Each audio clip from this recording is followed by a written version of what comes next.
anarkis gitu, ya. Itu. Terus kemudian tadi juga berkaitan dengan menyangkut masalah apa sih bedanya hukuman mati dengan hukuman seumur hidup? Di Indonesia itu nggak jelas, Pak. Karena kalau hukuman mati di luar negeri, begitu diponis berapa lama itu ditembak, Pak. Itu namanya hukuman mati. Di Indonesia nggak ditembak-tembak, gitu, ya. Jadi sama aja dia hukum seumuran hidup. Jadi cuman mengganti kata aja kok, ya, seumur hidup dan hukuman mati. Terus apa bedanya sih hukuman mati dengan hukuman seumur hidup? Tadi saya udah bilang, harusnya kalau di luar negeri yang namanya hukuman mati, orang begitu dijatuhin hukuman mati itu ada tenggang waktu, kapan, ya, itu dilaksanakan, dieksekusi. Kan yang namanya sebuah putusan, sebuah produk putusan, itu kan endingnya itu kan dieksekusi. Nah, kita tahu nih, tempo hari berkaitan dengan narkoba, itu pernah ada loh hukuman mati. Dijalankan oleh presiden, ya. Kita mungkin tahu Ferdi Budiman, ya, itu berkaitan dengan gembong yang namanya narkoba, ya. Terus ada berapa lagi lah. Gus tahu lah itu, ya. Iya, teman ngaji sekampung, Pak. Nah, reaksinya apa yang terjadi? Itu kan negatif.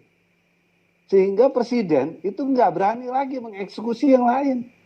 Gitu. Jadi jujur ya, saya mengatakan bahwa nanti kalau ada kata-kata hukuman mati, apa yang akan dieksekusi untuk kepentingan Ferdi Sambo? Oke, nanti dia akan banding, dia akan kasasi, mungkin dia akan PK. Ya, PK bisa dimungkinkan 2 kali dalam kasus pidana itu. Apabila hakim yakin kan, sesuai dengan peraturannya seperti itu. Nah, kalau seandainya nanti sampai PK itu ada hukuman mati buat Ferdi Sambo, apa sih korelasinya untuk menjalankan sebuah eksekusi tadi? Saya mau bertanya nih, kalau itu nggak dieksekusi, ya sama juga aja Ferdi Sambo, ya kan? Itu seperti hukuman seumur hidup. Nah, sekarang apa hukuman seumur hidup? Mungkin juga kita mau beri pencerahan sedikit ya. Hukuman seumur hidup itu hukuman yang dijatuhkan kepada umur seseorang yang dijatuhkan pada waktu itu. Misal, kalau dia umur 25 tahun, seumur hidupnya itu ditambah dengan 25 tahun. Itu yang dinamakan hukuman seumur hidup. Kalau Ferdi Sambo usianya sudah 45 tahun, ya, berarti dia di dalam penjara 90 tahun. Itu kalau tidak ada remisi, tidak ada masa potongan-potongan, ya.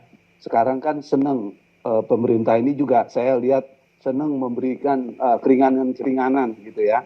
Itu persoalan gitu. Dan yang paling mengerikan lagi apa? KUHP yang baru ini, ya, pemahaman hukuman mati itu tidak letterlek seperti yang terjadi di KUHP sekarang. Kalau yang nanti, ya, yang akan berlaku 3 tahun ke depan lagi, kalau itu diberlakukan, kan ada kata-kata, hukuman mati harus ditunda. Karena kalau orang baik di dalam penjara, nanti ada keterangan dari LP atau dari lapas yang menyatakan dia berkelakuan baik, itu nggak boleh loh hukuman mati diterapkan kepada orang itu. Ini bahaya. Jadi menurut saya udahlah, daripada ini kita webinar, kira-kira itu yang saya bisa berikan gambaran, ya. Dan kita berharap negara ini, negara yang kaya raya ini, ya. Dan di 2024 kita betul-betul menemukan pemimpin yang baik, yang bisa mengawal bukan hanya kepada masalah ekonomi, tapi juga masalah penegakan.